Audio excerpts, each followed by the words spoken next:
Hello, hello, hello, hello. Good morning, good morning, good morning. Kumusta, kumusta, kumusta? Ming adlaw ka na itong tanan, makaigsunan o makasampyak. So here we go again. Buhay Amerika Duterte loyalist pakaingon nga. Kung adunay nahidugmo tungod sa tumang kakapoy kaluya, ang imong mga pulong may magadasig kaniya sa pagtindog. So time check, it is now 7:30 in the morning as of this recording. Ano na po? 14th of June 2026 dito sa Brooklyn, New York. So ano bang pwede natin pag-uusapan mga kasampyak? Ang ganda po ng weather ngayon eh. Hindi pa masakit eh. Ang daming nag-jogging na eh. Pero mamaya, aakyat na to sa 90 degrees. Medyo masakit na mamaya eh. So ano bang pwede nating pag-usapan? Anyway, itong ano lang, ang lahat na alam naman natin, lahat ng mga nangyayari or nangyari dyan sa Pilipinas, orchestrated, para talaga sa mga Duterte. Kung baga, para sa administrasyon at lahat ng mga kakamping or lahat ng mga unity ng mga kalaban ng mga Duterte, itong mga totoong mga detractors, eh, ano talaga, para talaga pabagsakin ang mga Duterte na akala mo ang mga Duterte yung problema ng bansa. So dito muna tayo sa itong post ni Attorney Baligod, yung attorney ng 18 Brave Marines or Brave 18 Brave anong tawag sa kanila. Kasi sabi ni Browner, wag nang tawagin ng Marines eh. Nagtawagin sundalo, parang gusto yata ni Browner na i-discredit eh. So 18 brave soldier na lang or whatsoever. So base sa post ni Attorney Baligod, hindi kamakailan lang, sabi niya na itong si Luistro, alam naman natin na gusto na nilang simulan na ngayon yung impeachment trial against Inday Sara Duterte. Nung una gusto talaga nila, pero nung nakuha na ni Cayetano yung ano anong tawag diyan, yung committee pagka Senate President, ayaw na nila. So ngayon, binibend nila yung law, gusto na nilang simulan na kagad. Baka may iba pang babaliktad at pupunta kay Cayetano, so maano pa sila. So gusto na nilang iporso na talaga. So pero ang problema ngayon, sabi ni Luistro na ito daw all senators daw. Parang ayaw lang yata nila yung isali yung dalawa. Gusto nila talaga yung 22 na lang daw yung senador. 22 senators na lang kasi si Jinggoy nakulong. Si Bato nagtago daw. So ano ba yan? Noong panahon nga si Dilima nga na nandoon sa Bilibid. Hindi nga siya tinanggal eh.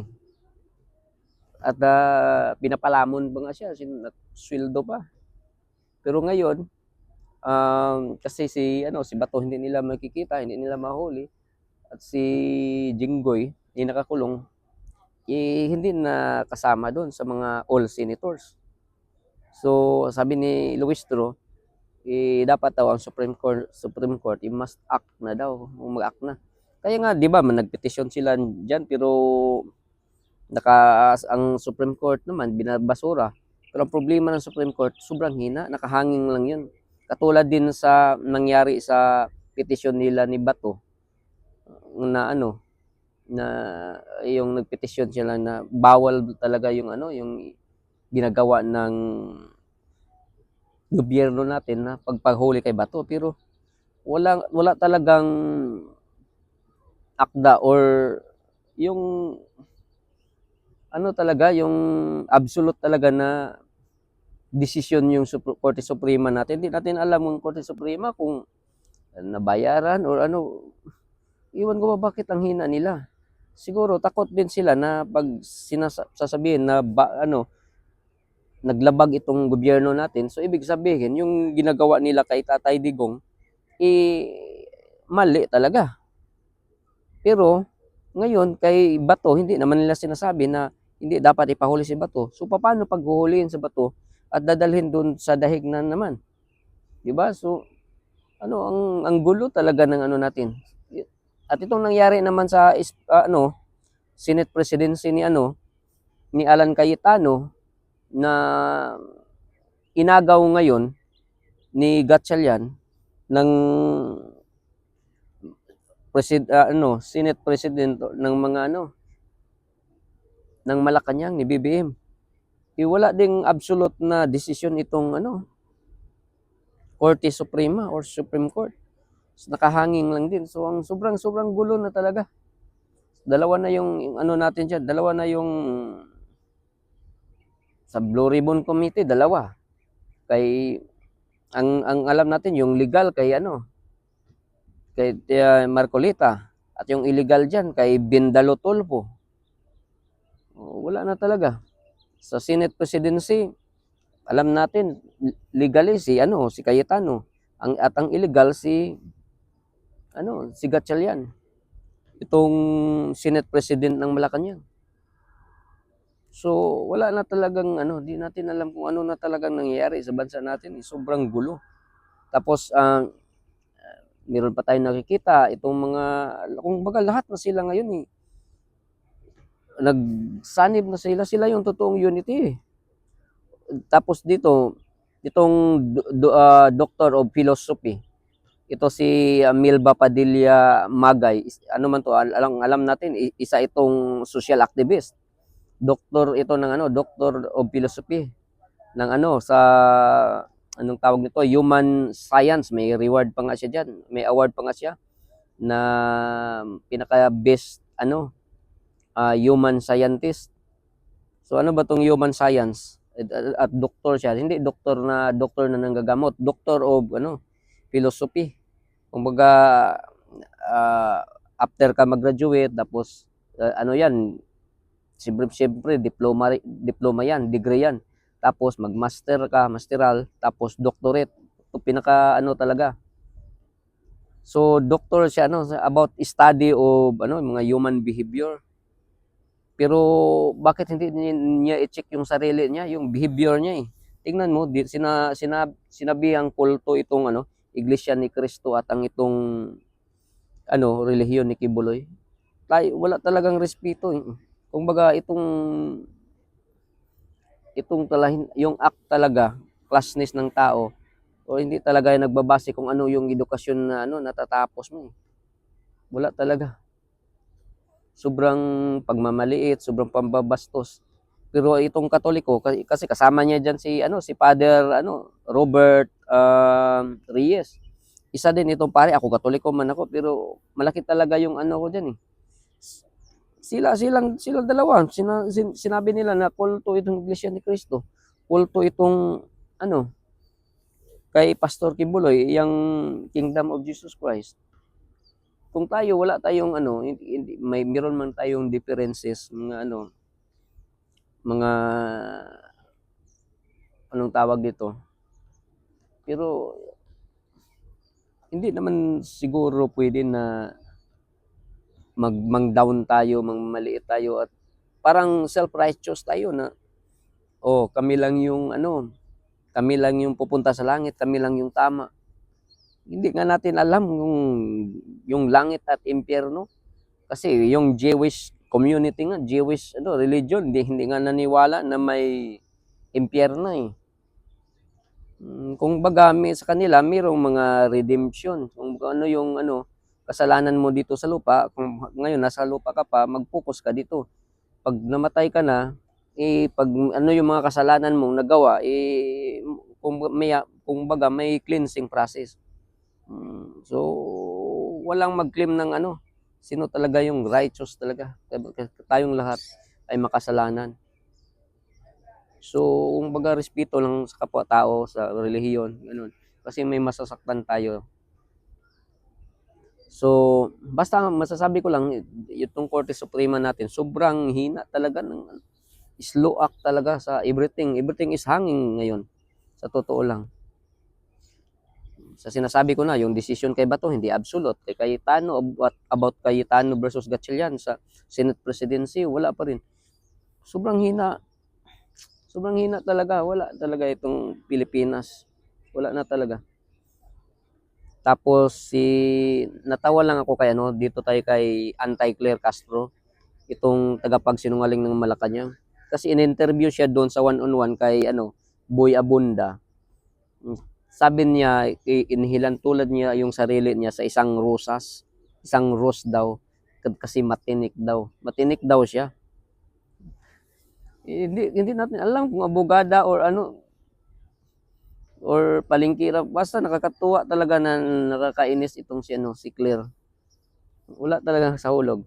Tapos tinanong siya if ever na meron siyang wings, saan daw siya pupunta? Sabi niya sa heaven. Parang gusto mo lang mamatay, gusto mo lang sa heaven ka. Ba't sa heaven? Kasi gusto daw niya kakausapin si God.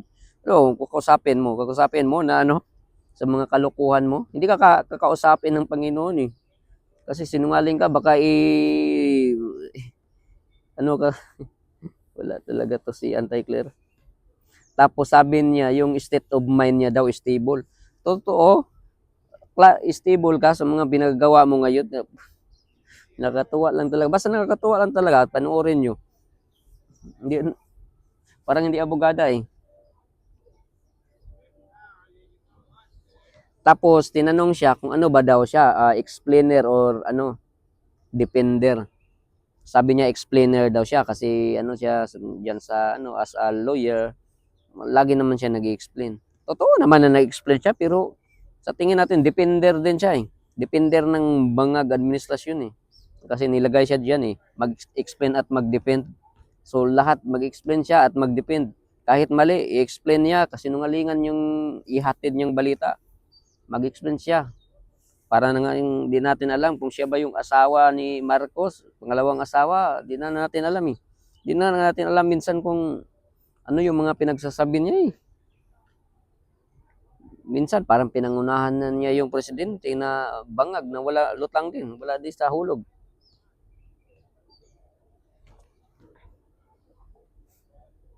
Pero doon lang talaga ako medyo masaya sa tirada or birada ni Inday Sara about ni Marcos. Yung sinabi niya na, kasi di ba kamakailan lang, kahit ako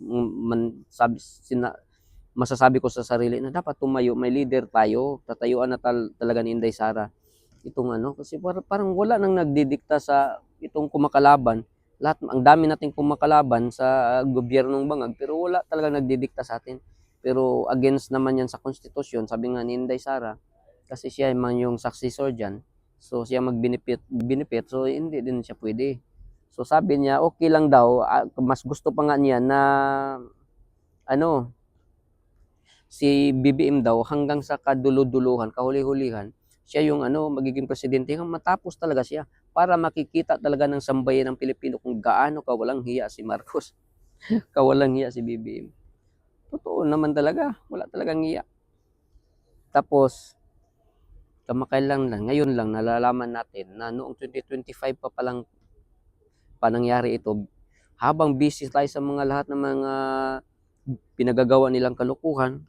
Tingnan mo, 'di ba yung PhilHealth, na yung fundings ng PhilHealth doon nila nilagay sa kung saan-saan, lahat ng mga ahensya ng gobyerno kinuha ng pera doon sa Maharlika. Pero ngayon, nalaman natin na itong sa Laguna pala, itong isa sa mga pinakamalaking hydropower plant, wala na, nabinta na sa tatlong company, yung kasama yung Aboitiz at may Japanese pa nga dyan eh. So parang tatlong kumpanya yan eh, parang korporasyon eh. Pero isa yung Aboitiz dyan. So naibinta na itong hydropower plant sa halagang 36.26 billion. Putik. Ang sabi ni Marcos, gagamitin daw yan para sa mga school buildings, mga road concreting, basta mga school building, ganun, paralan. Ano yan? Flood control na naman. So, saan naman pupunta yung pira niyan? Pati yung gold natin, natural reserve natin, nabinta na. Tapos ngayon ito, sa 2 years ni Marcos, baka Pilipinas na yung ibibinta. Or baka yung Spratly Island. So, wala. Hindi na natin alam kung ano nang pinagagawa ng gobyerno. Kung baga siya na lang yung nagdidikta, dapat may mga ganyan, ipagdidebatihan pa yan or di ba? Siya na mismo yung nagano eh. nagdidikta, siya na mismo yung nagde-decide. Ang alam naman natin nagde-decide, pag bangag ka, wala na talaga. Di na natin talaga alam kung ano na mangyayari sa Pilipinas. Sa panahon ni Tatay Digong, hindi nga niyan ginawa yan na meron tayong major problem itong pandemic, itong coronavirus. Pero ngayon, sa panahon niya, walang problema. Siya lang rin talaga yung naghahanap ng problema. Grabe, mas grabe pa yung inutang niya. Sa ano pa niya, 4 years niyan ngayon, mas marami pa siyang inutang kaysa panahon ni Tatay Digong sa 6 years ni Tatay Digong. Tapos wala siyang mga big infrastructure projects, wala siyang mga build program. Kung baga walang big ticket project. Wala na talaga. Wala na talaga sa hulog itong ano, di na natin alam. So, kung ano na mangyayari sa bansang Pilipinas. So anyway, mga kasampiak, maraming salamat at God bless po.